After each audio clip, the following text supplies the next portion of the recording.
जय श्री राम, हर हर महादेव, जय हिंदू राष्ट्र। हिंदुत्व दर्शन आपका अपना चैनल है और इस पर आपका हार्दिक अभिनंदन है। और मित्रों, एक खास मुद्दे को लेकर के आप सबके समक्ष मैं प्रस्तुत हूँ। और जैसा कि ये प्रचार प्रसार किया गया कि युधिष्ठिर एक बहुत बड़े जुआरी थे और उन्हें जुआ खेलने की लत थी, और इस बात को वामपंथी इतिहासकारों, ईसाई मिशनरियों, इस्लामिक संगठनों के द्वारा इसे प्रचार प्रसार किया गया और एक लंबे समय से बहुत बड़े पैमाने पर यह दिखाया जा रहा है चैनलों के माध्यम से। और इस बात को मैं आप सबसे पहले भी कहता आया हूँ कि वामपंथी इतिहासकारों, इस्लामिक संगठनों, ईसाई मिशनरियों के द्वारा बहुत लंबे समय से बड़े पैमाने पर भारतवर्ष के इतिहास से भारतीय धर्म ग्रंथों को दूषित रूप में पेश करने का कार्य किया जा रहा है। और आज इसी क्रम में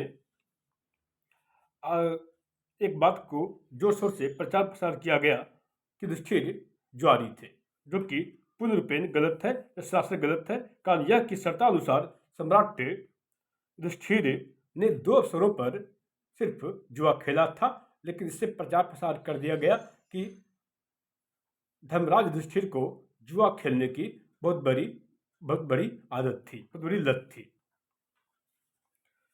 अब इस बात को समझाने के लिए और सिद्ध करने के लिए मैं इसे विस्तार से आप सबके समक्ष रखने का पुनित कार्य कर रहा हूँ। यह आप प्रिय सनातन हिंदू धर्म में आस्था रखने वालों को ज्ञात होना चाहिए कि हमारे इस धर्म ग्रंथ, ये महाभारत जो कि हमारी ग्रंथ है, इसमें 18 पर्व है। और इस 18 पर्व के नाम इस प्रकार हैं, जैसे आदि पर्व नंबर 1, नंबर 2 सभा पर्व, नंबर 3 अरण्यक पर्व, और नंबर 4 विराट पर्व, नंबर 5 उद्योग पर्व, नंबर 6 भीष्म पर्व, नंबर 7 द्रोण पर्व, नंबर 8 कर्ण पर्व, नंबर 9 शल्य पर्व, नंबर 10 सौप्तिक पर्व, नंबर 11 स्त्री पर्व, नंबर 12 शांति पर्व, नंबर 13 अनुशासन पर्व, नंबर 14 अश्वमेधिका पर्व, और नंबर 15 आश्रम वासिका पर्व, नंबर 16 मौसूल पर्व, नंबर 17 महाप्रस्थानिका पर्व, और सबसे अंतिम है स्वर्गारोहण पर्व। आदि पर्व में चंद्रवंश का इतिहास और कौरवों एवं पांडवों के जन्म का वर्णन है। सभा पर्व में दूत क्रीड़ा, जिसे कि जुआ के नाम से भी जाना जाता है, तो इस दूत सभा पर्व में दूत क्रीड़ा का वर्णन है, जिसे जुआ के खेल के नाम से जाना जाता है। और इस सभा पर्व में सिर्फ 2 अवसरों पर शर्त लगने के कारण जुआ खेलने का वर्णन है। नंबर 3 वन पर्व, इससे ही अरण्यक पर्व के नाम से भी जाना जाता है। और इस पर्व में पांडवों के वनवास का वर्णन किया गया है। नंबर 4 विराट पर्व। विराट पर्व में पांडवों के अज्ञातवास का वर्णन है, जिसे और यह अज्ञातवास से जहाँ पांडवों ने बिताया था, इस जगह का नाम विराट था। तो इससे का प्राचीन नाम विराट नगर था, पर आज इसका नाम होशियारपुर है, जो कि पंजाब में स्थित है। नंबर 5 भीष्म पर्व में अर्जुन को मां योगेश्वर प्रभु श्री कृष्ण की जो 64 कलाओं और 14 विद्याओं में निपुण थे के द्वारा श्रीमद् भागवत गीता का उपदेश और युद्धारंभ एवं भीष्म पितामह के द्वारा सरसैया ग्रहण का वर्णन है। नंबर 6 द्रोण पर्व में अभिमन्यु वध, द्रोणाचार्य का वध एवं द्रोणाचार्य का युद्ध का वर्णन है। नंबर 7 कर्ण पर्व में कर्ण के द्वारा किए गए युद्ध और कर्ण वध का वर्णन है। नंबर 8 शल्य पर्व में शल्य की अध्यक्षता में युद्ध और शल्य वध का वर्णन है। नंबर 9 सौप्तिक पर्व में पांडवों के सोए हुए 5 पुत्रों का अश्वत्थामा के द्वारा वध का वर्णन है। नंबर 10 स्त्री पर्व में वैधव्य प्राप्त स्त्रियों का विलाप का वर्णन किया गया है। और नंबर 11 शांति पर्व में देवव्रत भीष्म पितामह द्वारा युधिष्ठिर को शांति एवं मोक्षोपयोगी उपदेश का वर्णन है। नंबर 12 अनुशासन पर्व में धर्म और नीति परक कथाएं दी गई है। और इस अनुशासन पर्व में यह बताया गया है कि सभी दानों में सबसे बड़ा दान गौ माता का दान है। नंबर 13, अश्वमेधिका पर्व में राजा युधिष्ठिर के द्वारा अश्वमेघ यज्ञ के आयोजन का वर्णन किया गया है। नंबर 14, आश्रमवासिका पर्व में गांधारी एवं धृतराष्ट्र आदि का वानप्रस्थ प्रवेश का वर्णन किया गया है। नंबर 15, मौसल पर्व में क्षमा कीजिएगा, मौसल पर्व में यदुवंशियों का मुसल के द्वारा विनाश और भगवान श्री कृष्ण के देहावसान का वर्णन किया गया है। नंबर 16, महाप्रस्थानिका पर्व में पांडवों का हिमालय यात्रा का वर्णन किया गया है। नंबर 17, स्वर्गारोहण पर्व में पांडवों की स्वर्ग प्राप्ति का वर्णन किया गया है। नंबर 18, शांति पर्व महाभारत का 12वां अध्याय है। इसमें भीष्म पितामह के द्वारा राजनीतिक विचारों का वर्णन किया गया है। एक आदर्श राज्य की क्या नीति होनी चाहिए का वर्णन किया गया है। सबसे बड़ी बात तो यह है कि महाभारत की रचना संवाद शैली में की गई है। स्त्री पर्व 11वां अध्याय है और अनुशासन पर्व 13वां अध्याय है। महाभारत की रचना वेद व्यास के द्वारा की गई थी। वेद व्यास का वास्तविक नाम कृष्ण द्व्यापनी था और वेदों की रचना करने के कारण इनका नाम वेद व्यास पड़ा। तब जब वेद व्यास ने महाभारत अर्थात संहिता की रचना की तो इसमें वास्तव में 44 श्लोक ही था। और 44 श्लोक में यह कहीं भी उल्लेख नहीं है कि धर्मराज युधिष्ठिर को जुआ खेलने की लत थी, अर्थात इसे कथित रूप से पेश किया गया और इसे प्रसारित किया जा रहा है। इसके बाद इनके शिष्य की बारी आई और इनके शिष्य का नाम जैमिनी था और जैमिनी ने शिष्य ने श्लोक की संख्या बढ़ा करके 10,000 कर दी। और इस 10,000 श्लोकों तक में भी यह कहीं वर्णन नहीं है कि द्रोणाचार्य ने एकलव्य से कभी दक्षिणा में अंगूठा मांगा या द्रौपदी के 5 पति का कहीं कोई वर्णन नहीं है। और ठीक ऐसे ही पांडवों के द्वारा अपने पिता पांडु के मांस का भक्षण का भी कहीं कोई वर्णन नहीं है। इसके बाद श्लोक की संख्या बढ़कर विक्रमादित्य के समय 20,000 तक हो गई और 20,000 श्लोकों तक में भी कहीं यह लिखा नहीं कि धर्मराज युधिष्ठिर को जुआ खेलने की बहुत बड़ी लत थी, बीमारी थी। और न ही यह वर्णन है कि द्रौपदी के 5 पति थे, अर्थात यह बात भी गलत है कि द्रौपदी के 5 पति थे। वास्तव में द्रौपदी के सिर्फ एक ही पति थे और उनके पति का नाम था युधिष्ठिर। और ठीक इसी प्रकार पांडवों के द्वारा पांडवों के मांस का भक्षण का वर्णन का भी कहीं कोई वर्णन नहीं है।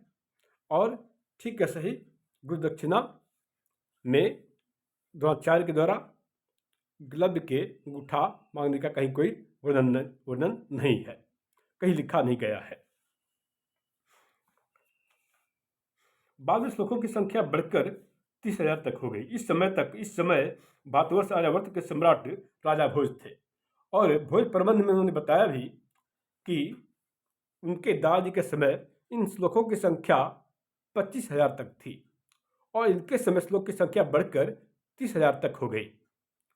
और 30,000 श्लोकों तक भी यह कहीं नहीं वर्णित है कि द्रौपदी के 5 पति थे, अर्थात यह बात गलत है कि द्रौपदी के 5 पति थे। द्रौपदी के सिर्फ एक ही पति थे और वो थे युधिष्ठिर। ठीक इस प्रकार पांडवों ने अपने पिता पांडवों ने अपने पिता पांडु के मांस का भक्षण किया, यह भी कहीं कोई वर्णन नहीं किया गया है। और न ही द्रोणाचार्य के द्वारा एकलव्य के से गुरुदक्षिणा में अंगूठा मांगने का कहीं कोई वर्णन नहीं है, कहीं लिखा नहीं है।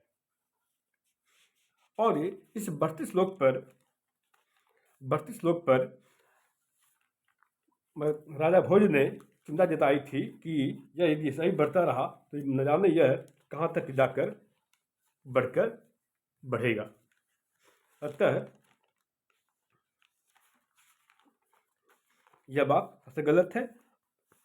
अब इसके बाद जैसा कि एक और भी सीरियल आई थी हाल ही में, उसमें बताया गया कि द्रौपदी को कर्ण से प्रेम हो गया था, जो कि पूरी तरह से गलत है, यह कहीं वर्णित नहीं है।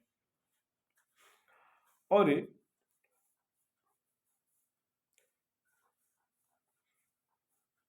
और यह भी दिखाया गया कि द्रोणाचार्य पक्षपाती थे, वो शिक्षा देने में पक्षपात करते थे। ऐसे लोगों से मैं आग्रह करूंगा कि वह आदि पर्व का अध्ययन करें। इस आदि पर्व में कुछ इस प्रकार लिखा है: कृष्णश्चान्धकाश्चैव नानादिश्याश्च श्रुतपुत्रश्च राधेयो गुरुं द्रोणस्यात् तदा। एक बार फिर से, कृष्णश्चान्धकाश्चैव नानादिश्याश्च श्रुतपुत्रश्च राधेयो गुरुं द्रोणस्यात् तदा।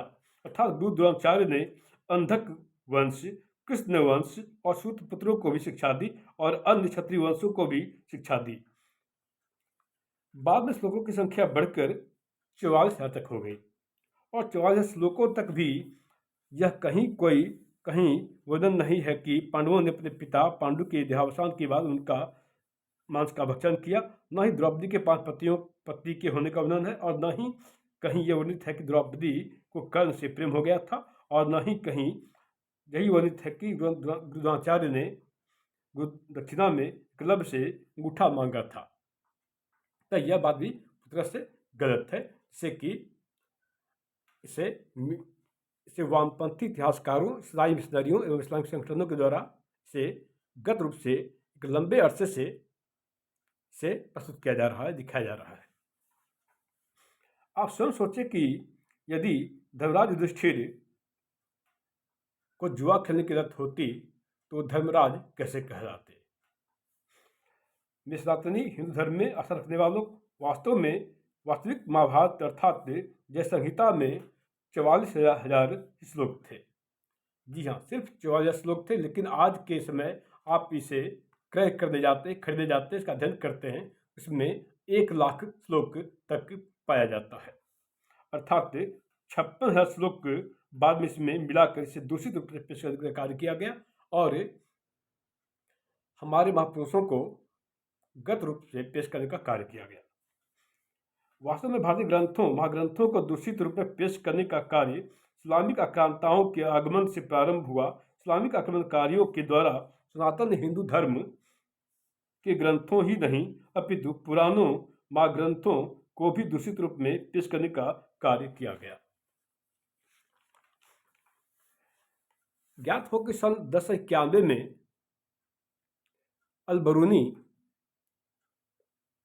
भारत आया था और इसके बाद हमारे पुराणों में भी बहुत कुछ मिलावट की गई और हमारे ग्रंथों में भी बड़े पैमाने पर इसमें मिलावट कर दी गई। ठीक इस प्रकार एक रसखान जिसने की यह प्रचार प्रसार किया भगवान कृष्ण के लिए कि रास रचैया ग्वाला या रन छोड़ जैसी, जबकि वास्तविक महाभारत में यह कहीं लिखा नहीं है कि रन छोड़, न ही कहीं राधा का कहीं कोई वर्णन है और न ही कहीं पर रास रचैया, रासलीला करने वाला और न ही माखन चोर जैसे बातों का कहीं कोई वर्णन किया गया है। अतः अपने धर्म ग्रंथों को अध्ययन करने का, और मैं आग्रह करूंगा कि इस विषय पर तमाम हिंदू संगठन एकजुट हों और अपने धर्म ग्रंथों में किए गए मिलावट को लेकर के वह सजग हों और इसे वास्तविक रूप में पेश करने के लिए हम सभी कटिबद्ध हों और हम सभी संगठित हों। तब तक के जय श्री राम, हर हर महादेव, जय हिंदू राष्ट्र।